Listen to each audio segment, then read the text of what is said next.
Yes dear student, हमारी question तो series चल रही है, लेकिन कुछ बच्चों के डिमांड पर जो डायग्रामेटिक क्वेश्चन है sexual production in flowering plant, जिससे क्वेश्चन आने की बहुत उम्मीद रहती है, आज ये चैप्टर मैं फास्ट रिवाइज करवा रहा हूं। ठीक है ना। तो देखिए आपके सामने जो सबसे पहला आपके सामने जो ये सबसे पहली चीज आई है, आप देख रहे हैं क्या है भाई? ये this is the figure of androecium.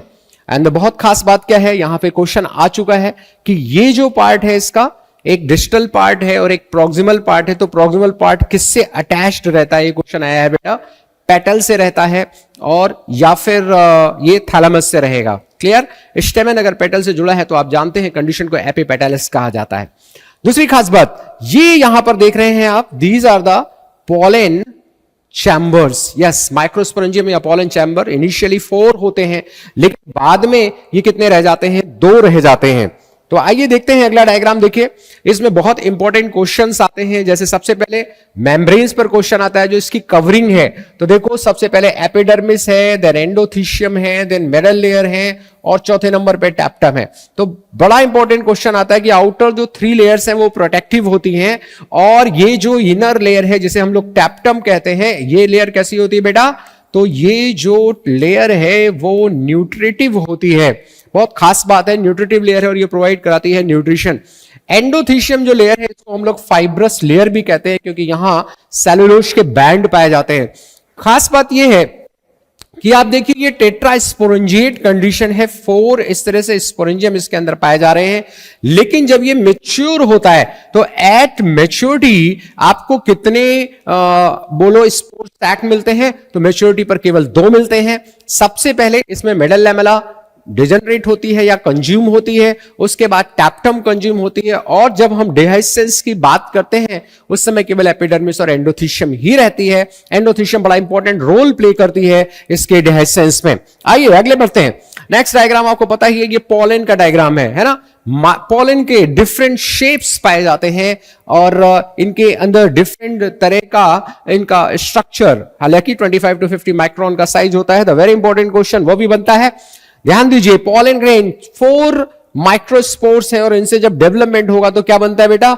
Male gametophyte बनता है। तो 2 सेल्ड स्टेज में या 3 सेल्ड स्टेज में पॉलिनेशन होता है। ठीक है ना। मेजॉरिटी ऑफ जो एंजियोस्पर्म है उसमें 2 सेल्ड में होता है। कौन कौन से? तो सबसे पहली बात यह आती है कि इनका जो डिवीजन है, देखो एसिमेट्रिकल स्पिंडल बनता है, जिससे एक छोटी सी सेल बनती है जनरेटिव सेल और एक लार्ज सेल बनती है वेजिटेटिव। बहुत बड़ी बात क्या है इन दोनों सेल्स के अंदर कि जो वेजिटेटिव सेल है इसका जो न्यूक्लियस है ये कैसा होता है बच्चे? इरेगुलर होता है। जबकि हम जनरेटिव सेल की तरफ आते हैं तो यहां पर एक बहुत ही इंपॉर्टेंट क्वेश्चन बनता है कि ये जो सेल है इसका जो शेप है स्पिंडल शेप्ड है, और बाद में ये वेजिटेटिव सेल के अंदर ही चली जाती है। यस, तो बिल्कुल सही, आप याद रखिएगा। मोस्ट ऑफ द प्लांट में 2 सेल्ड स्टेज में ही डिस्पर्सल होता है मेल गैमेटोफाइट का। ध्यान दीजिए। देन बहुत इंपॉर्टेंट है, आप जानते ही हैं कि जो पॉलेंस हैं they are very very useful. इनका यूज जो है वो एफिशिएंसी बढ़ाने के लिए किया जाता है। रिसोर्सेस में पॉलन टैबलेट्स अवेलेबल हैं, इससे स्टेमिना बढ़ता है, एथलीट्स इनको यूज करते हैं। आइए अगले पॉइंट की तरफ बढ़ते हैं। तो हम आ जाता है ovary, the very very important question. यहां आप जानते हैं इस क्वेश्चन आ चुका है। ये कौन सी फैमिली है बेटा? ये मालवेसी फैमिली का गाइनीशियम है। इसमें सबसे खास बात क्या है कि यहां देखो 5 स्टिग्मा है। ये जो ओवरी है कैसी ओवरी है? तो ये ओवरी है मल्टी कार्पलरी सिन कार्पस। कैसी ओवरी है? मल्टी कार्पलरी सिन कार्पस ओवरी है। सेम कंडीशन पेपेवर के साथ आ रही है, और पेपेवर भी सिन कार्पस कंडीशन है, मल्टी कार्पलरी है। लेकिन ये बहुत ही इंपॉर्टेंट एग्जांपल माइकेलिया कैसा होता है? ये एपोकार्पस होता है। तो ध्यान रखिएगा, ये एपोकार्पस है और ये दोनों सिन कार्पस है। ओव्यूल का स्ट्रक्चर बहुत ही इंपॉर्टेंट है। इसमें देखिए ये जो स्ट्रक्चर है फ्यूनिकल, ये बॉडी ऑफ द ओव्यूल से जुड़ा हुआ होता है ना। इसका जो बेसल पार्ट होता है उसे हम लोग क्या कहते हैं? चैलाजा कहते हैं। इंटेगुमेंट से कवर्ड होता है। आउटर इंटेगुमेंट फर्टिलाइजेशन के बाद क्या बनाता है? टेस्टा बनाता है। इनर इंटेगुमेंट टेगमेन बनाता है बेटा। न्यूसेलस बहुत ही इंपॉर्टेंट पार्ट है जो इसको कवर करता है, न्यूट्रिटिव होता है। और आप जानते हैं कुछ प्लांट्स में ये न्यूसेलस परसिस्टेंट भी होता है, उसे पेरिस्पर्म कहा जाता है। याद है ना? That is a very very important question, और इसके अंदर एम्ब्रियो सैक बनता है। आइए अगले डायग्राम की तरफ। मेगा स्पोरोजेनेसिस जब करते हैं हम लोग तो देखो ये माइक्रोपाइल एंड पर है ना, यहां पर क्या होते हैं, जो मेगा स्पोर है, एक megaspore mother cell develop होगी, उसमें फिर डिवीजन होगा, तो पहले डायड बनेगा और फिर 4 बन जाएंगे, 4 मेगा स्पोर। आप जानते हैं एंजियोस्पर्म के अंदर टेट्रास्पोरिक, बाइस्पोरिक, मोनोस्पोरिक तीन तरह की कंडीशन होती है, लेकिन मोस्ट ऑफ द जो एंजियोस्पर्म है वो मोनोस्पोरिक होते हैं। आपके कोर्स में जो है वो पॉलीगोनम टाइप का है। पॉलीगोनम कैसा होता है, मोनोस्पोरिक होता है। कैसे डेवलप करता है ये देखिए, कितने डिवीजन होते हैं, तो देखो मियोसिस तो पहले हुआ, ये हो गया यहां पर first mitosis division, then second हो गया और देन थर्ड हो गया। तो 1 मियोसिस और 3 माइटोसिस चाहिए मेगा स्पोर मदर सेल से मेगा स्पोर मेगा गैमेटोफाइट जो है या फीमेल गैमेटोफाइट के कंप्लीट डेवलपमेंट के लिए मेगा स्पोर मदर सेल से। तो ध्यान दीजिए इसमें क्या होता है, फिर ये जो सेल्स हैं ये अरेंज होती हैं, 2 सेल सेंटर में आ जाती हैं इस तरह से और वो बना देते हैं 2 polar nuclei central cell. Question आ चुका है नीट में, लार्जेस्ट सेल कौन सी है इसकी, तो सेंट्रल सेल होती है। यहीं पे 2 पोलर न्यूक्लियाई होते हैं, बाद में ट्रिपल फ्यूजन यही होगा और आपको पता ही है कि ट्रिपल फ्यूजन जब होगा तो एंडोस्पर्म बनेगा। चैलोजल एंड की तरफ देखिए 3 सेल्स हैं जिन्हें एंटीपोडल सेल कहते हैं, जबकि जो माइक्रोपाइलर एंड है वहां पे एग एपरेटस है। एग एपरेटस याद रखना, 2 सिनर्जिड होती हैं और पीछे क्या होता है, एग सेल। सिनर्जिड पे बहुत ही इंपॉर्टेंट क्वेश्चन आता है क्या, फिलीफॉर्म एपरेटस। आप जानते हैं पॉलन ट्यूब को गाइड करता है ये एंट्री करने के लिए। 3 तरह की पॉलन ट्यूब की एंट्री होती है, पता ही है आपको। अगर वो माइक्रोपाइल से आएगा तो पोरोगेमी हो जाएगी, चैलाजा से आएगा चैलेजोगेमी हो जाएगी, फ्यूनिकल या इंटेगमेंट को तोड़कर जाएगा तो मीजोगेमी हो जाएगी। खैर यहां पर एग सेल बहुत ही इंपॉर्टेंट है क्योंकि डबल फर्टिलाइजेशन के बाद इसी से जाइगोट बनने वाला है, और ये जो सेंट्रल सेल है बहुत ही इंपॉर्टेंट है क्योंकि इसी से बाद में एंडोस्पर्म बनने वाला है। आइए आगे बढ़ते हैं। नेक्स्ट, पॉलिनेशन के अंदर आप देख रहे हैं 2 तरह के फ्लावर की कंडीशन है। ये कौन सा फ्लावर है बेटा, ये पी फ्लावर है। और अगर आपको याद आ रहा हो, पी में कोरोला के अंदर जो एस्टाइवेशन होता है कैसा होता है, वैक्सिलरी होता है। एक बड़ा स्टैंडर्ड 2 विंग और 2 फ्यूज बोट शेप कील होती है, तो बहुत इंपॉर्टेंट। दूसरा ये सनफ्लावर है, पूरी तरह से ओपन है। सनफ्लावर फैमिली एस्ट्रेसी आपके कोर्स में है। इसमें जो इन्फ्लोरेसेंस पाया जाता है वो बहुत ही इंपॉर्टेंट है, हेड या कैपिटुलम टाइप का। बाहर की तरफ ये जो देख रहे हैं आप, ये रे फ्लोरेट्स होते हैं। अंदर की तरफ जो देख रहे हैं वो आपको डिस्क फ्लोरेट होते हैं। रे फ्लोरेट जो होते हैं ये जाइगोमार्फिक होते हैं और ये एक्टिनोमार्फिक होते हैं। खैर यहां 2 तरह के फ्लावर की चर्चा है, कैस्मोगैमस और क्लिस्टोगैमस फ्लावर। कैस्मोगैमस फ्लावर नॉर्मल होते हैं, जो फ्लावरिंग जब वो मेच्योर होते हैं तो खुल जाते हैं, जबकि क्लिस्टोगैमस कभी भी नहीं खुलते। और क्लिस्टोगैमस में एसोड सीड सेट होता है पॉलिनेटर की एब्सेंस में भी। क्यों, क्योंकि इसमें ऑटोगेमी ही हो सकती है, इसके अलावा कुछ नहीं हो सकता है। ऑक्सैलिस, वायोला, याद आ रहा ना, बड़ा इंपॉर्टेंट नाम है जिसमें दोनों तरह के फ्लावर आपको मिलते हैं। देन मेज का टेसल है, क्वेश्चन आ चुका है नीट में, क्या करता है, पॉलन को ये ट्रैप करता है क्योंकि ये स्टाइल और स्टिग्मा होते हैं बिल्कुल फाइबर जैसे। एयर से जब पॉलन आता है तो उसको ट्रैप करने का काम करता है। फिर आते हैं हम लोग पॉलिनेशन वाटर के थ्रू। आप जानते बहुत ही कम है, कुछ जेनरा है मोनोकॉट के जिनमें होता है। इवन अगर हम चर्चा करें कई एक्वेटिक प्लांट हैं उनके अंदर एयर से और इंसेक्ट से पॉलिनेशन होता है, ठीक है ना। लेकिन यहां पर जो बड़ा इंपॉर्टेंट नाम आ रहा है, ये आप देख रहे हैं वेलिसिनेरिया है। वेलिसिनेरिया के अंदर मेल और फीमेल फ्लावर अलग होते हैं और इसके अंदर जो पॉलिनेशन है वो पानी के अंदर से होता है। तो फीमेल फ्लावर बड़ी हो जाती है और उसका जो आप बोले कि इसका जो नीचे का पार्ट होता है वो ओपन हो जाता है और फ्लावर सरफेस पे आ जाता है। मेल तो जब मेच्योर होता है तो ये अलग हो जाता है वहां से और फिर फर्टिलाइजेशन हो जाता है। इसी तरह अगर आप जाएं, जोस्टेरा बहुत ही इंपॉर्टेंट है, सीवीड जिसको मिलते हैं उसमें रिबन शेप्ड पॉलन ग्रेन होते हैं, that is again very important. Water plant के अंदर, एक्वेटिक प्लांट के अंदर ना तो कोई बहुत ज्यादा आप जानते हैं कोई फ्लेवर फ्रेग्रेंस जैसी चीज होगी, ना ही कोई बहुत ब्यूटीफुल होंगे। हाँ, लेकिन ये वेट ना हो वाटर से, इसलिए म्यूसिलेजिनस कवरिंग होती है। That's a very important flower. आप देख ही रहे हैं कौन सा है ये, ऑर्किड, पहचाना, वेरी गुड। चलिए आगे बढ़ते हैं। अब आइए, these are the pollen grain. अब ये देखो ये फर्टिलाइजेशन हो रहा है, यस, पॉलन पिस्टिल इंटरेक्शन बड़ा इंपॉर्टेंट पॉइंट आता है। ये एक डायनामिक प्रोसेस होता है जिसमें पॉलन और पिस्टिल, इनके जो टिश्यूज होते हैं, इनके बीच में केमिकल डायलॉग होता है। राइट टाइप का पॉलन है तो एक्सेप्ट कर लिया जाता है और पॉलन ट्यूब बनती है, और अगर रॉन्ग टाइप का है तो नहीं बनती। बहुत ही इंपॉर्टेंट यहां पे फिनोमेना पॉलन पिस्टिल इंटरेक्शन, आज का रिसर्च पॉइंट भी है ये।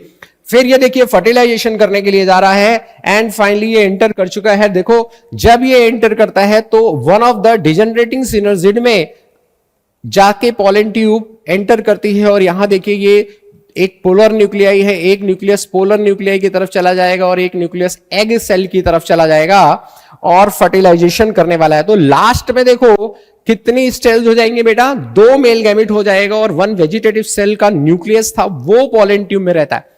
आपको पता ही है कि जो पॉलन है उसमें 2 लेयर है, इंटाइन और एक्साइन। एक्साइन की सबसे खास बात उसमें स्पोरोपोलिन होता है, लेकिन बीच बीच में वह या तो बहुत थिन होता है या एब्सेंट होता है, और उसे हम लोग क्या कहते हैं, उसे पोर बोलते हैं, है ना, जर्म पोर जिसे बोलते हैं। वहीं से इंटाइन जो है वो पॉलन ग्रेन के फॉर्म में निकलती है, पैक्टोसेल्यूलोज की बनी होती है, और उसी के अंदर आगे आगे फिर क्या चलते हैं, ये न्यूक्लियस होते हैं, इसमें वेजिटेटिव न्यूक्लियस रहेगा और दोनों मेल गैमेट रहेंगे। तो 3 सेल्ड, मैच्योरिटी पर मेल गैमेटोफाइट कितना होगा, 3 सेल्ड होगा, लेकिन मैच्योरिटी पर फीमेल गैमेटोफाइट कितना होगा, पॉलीगोनम टाइप का 7 सेल्ड एंड 8 न्यूक्लिएट होने वाला है। आइए आगे बढ़ते हैं।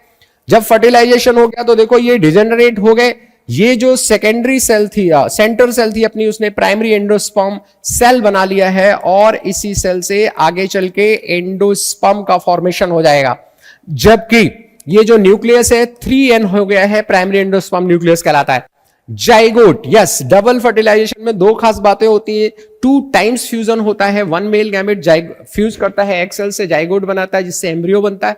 सेकेंड मेल गैमेट फ्यूज करता है सेंट्रल सेल के न्यूक्लियस से और उससे ट्रिप्लॉइड प्राइमरी एंडोस्पर्म न्यूक्लियस बनता है, बाद में वहीं से एंडोस्पर्म डेवलप होता है। एंडोस्पर्म थोड़ा बहुत बन जाएगा तब एम्ब्रियो का डेवलपमेंट स्टार्ट होगा, और आपको पता ही है most common type of endosperm कौन सा है, न्यूक्लियर। कोकोनट के अंदर न्यूक्लियर और सेलुलर दोनों एंडोस्पर्म पाए जाते हैं। जो कोकोनट मिल्क है वो न्यूक्लियर है, और जो इसका कर्नेल होता है व्हाइट कलर का वो कैसा है, सेलुलर। आइए देखिए जाइगोट का डिवीजन हुआ और ये लंबा सा सस्पेंसर बना है। देखिए दिस इज द हॉस्टोरियम जो न्यूट्रिशन लेगा।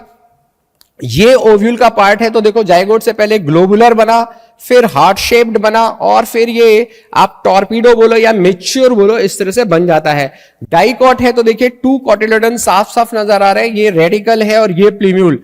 This is the embryonic axis. तो एम्ब्रियोनिक एक्सिस में एक तरफ रेडिकल होता है, दूसरी तरफ प्ल्यूम्यूल होता है, और कॉटिलेडन वहीं से साइड में निकलते हैं, दैट इज द एम्ब्रियो। ये है डाइकॉट एम्ब्रियो। लेकिन जब आप मोनोकॉट एम्ब्रियो की तरफ जाते हैं बच्चे, तो ध्यान दीजिए ये किसका एम्ब्रियो है, ग्रास का एम्ब्रियो। तो मोनोकॉट में क्या होता है, जो कॉटिलेडन है वो सिंगल होता है और उसको क्या बोलते हैं, स्कूटेलम। ग्रास फैमिली में बहुत पूछा गया question, very very important question. दूसरी खास बात ये एपीब्लास्ट है, रूडिमेंट्री है, जो रूडिमेंट्री कॉटिलेडन है वो एपीब्लास्ट बना लेता है। तीसरा वेरी इंपॉर्टेंट पॉइंट, कोलियोप्टाइल और कोलियोराइजा। देखो ऐसी कोई चीज यहां नहीं है, यहां ये प्ल्यूम्यूल है, ये कॉटिलेडन है, और इनके जो बीच का जो पोर्शन उसे हाइपोकोटाइल बोल दिया, रेडिकल और रूट कैप बोल दिया, है ना। लेकिन यहां पर एक बड़ी बात है, कोलियोराइजा। कोलियोराइजा क्या करता है, रेडिकल को प्रोटेक्ट करता है। कोलियोप्टाइल क्या करता है, स्टेम एपेक्स को प्रोटेक्ट करता है। तो presence of coleoptile and coleorhiza is a very very important question जो आपको मोनोकॉट से पूछा जा सकता है। इसके बाद ध्यान दीजिए बहुत ही इंपॉर्टेंट क्वेश्चन यहां आने वाला है। ये किसका है भाई, बीन का सीड है बेटा। ये किसका सीड है, अनियन का सीड है। और ये किसका पहचान रहे हो आप, कैस्टर का सीड है। तो बहुत बहुत इंपॉर्टेंट है, और ये तो वेरी वेरी इंपॉर्टेंट, कई बार नीट में पूछा जा चुका है। किसका, मेज का। क्या खास बात है इसमें, दिस इज द पेरिकार्प। इसके अंदर जो सीड वॉल होती है और फ्रूट वॉल दोनों फ्यूज्ड हो जाती हैं। तो ये सीड भी है और फ्रूट भी है। ध्यान दीजिए इसके अंदर ये एंडोस्पर्म होता है, और ये एंडोस्पर्म कैसा होता है, 3N होता है। ये जो लेयर आप देख रहे हैं प्रोटीन रिच लेयर होती है, इसको हम लोग क्या बोलते हैं बेटा, एल्यूरोन लेयर बोला जाता है। कौन सी लेयर बोला जाता है, एल्यूरोन लेयर। इसमें एल्यूरोन ग्रेन्स होते हैं, प्रोटीन रिच होती है। साइड में देखो स्कोटेलम है, यहां भी वही चीज है, प्ल्यूम्यूल और रेडिकल, और कवर्ड किससे है, कोलियोप्टाइल एंड कोलियोराइजा। प्ल्यूम्यूल की कवरिंग को कोलियोप्टाइल बोलेंगे, रेडिकल की कवरिंग को कोलियोराइजा बोलेंगे। This is a very very important diagram. तो ध्यान दीजिए ये क्या हो गया, बीन का, ये किसका हो गया, कैस्टर का, ये किसका हो गया, अनियन का, और ये किसका हो गया, मेज का डायग्राम हो गया। That's a very very important point. आइए फ्रूट पर पहुंचते हैं। तो ध्यान दो बेटा, सीड दो तरह के होते हैं, आप जानते हैं, एंडोस्पर्मिक और नॉन एंडोस्पर्मिक। डाइकॉट में जो सीड होते हैं वो ज्यादातर एंडोस्पर्मिक होते हैं, सॉरी नॉन एंडोस्पर्मिक सीड होते हैं। कैस्टर जो है उसमें एंडोस्पर्मिक होते हैं। मोनोकॉट में ज्यादातर जो सीड है वो कैसे होते हैं, एंडोस्पर्मिक होते हैं। लेकिन ऑर्किड के अंदर कैसा होता है, ऑर्किड के अंदर नॉन एंडोस्पर्मिक सीड होता है। ठीक, सीड की जो कवरिंग है, आउटर जो इंटेगमेंट है वो टेस्टा बनाता है, इनर जो इंटेगमेंट है वो टैगमेन बनाता है। Seeds are very very important. Seed कहां पाए जाते हैं, फ्रूट्स के अंदर होते हैं।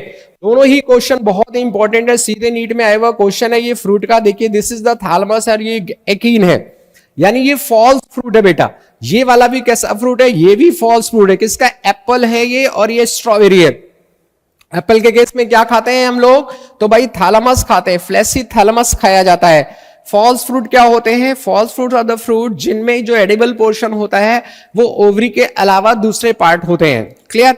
इसी तरह एक बात आती है पार्थिनोकार्पिक फ्रूट। पार्थिनोकार्पिक फ्रूट कौन से होते हैं, जिन फ्रूट में फर्टिलाइजेशन नहीं होता, ऐसे फ्रूट जो विदाउट फर्टिलाइजेशन डेवलप कर जाते हैं वो पार्थिनोकार्पिक फ्रूट होते हैं। और इन फ्रूट के अंदर सीड नहीं पाया जाता, जैसे बनाना आप बोल सकते हो। इसके बाद इस चैप्टर में एक बड़ी प्यारी चीज आती है एपोमिक्सिस, है ना। एपोमिक्सिस क्या आता है भाई, ये डेवलप, एपोमिक्सिस मिमिक करता है किसको, सेक्सुअल रिप्रोडक्शन को। लेकिन ये टाइप किसका है, ए सेक्सुअल रिप्रोडक्शन का टाइप होता है। तो ध्यान दीजिएगा, इस समराइज फॉर्म में हमने इस चैप्टर को लेने की कोशिश की है।